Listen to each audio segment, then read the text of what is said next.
And Allah create human like this to be straight, to be merciful, to be helpful for each other, and to live in this earth together and to help each other. But what people they're doing, no one listening for this.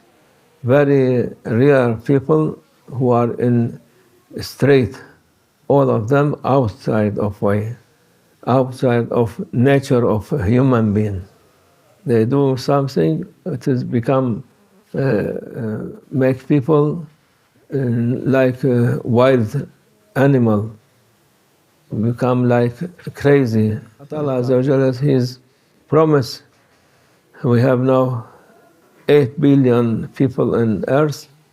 If they are in a straight way, it is enough for 80 billion people. But even for 8 billion, it is not enough for them. They are fighting each other to get from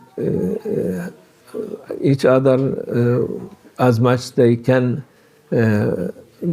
grab, as much they steal, as much they cheat people to take from them. This is not straight. This is outside of way of Allah.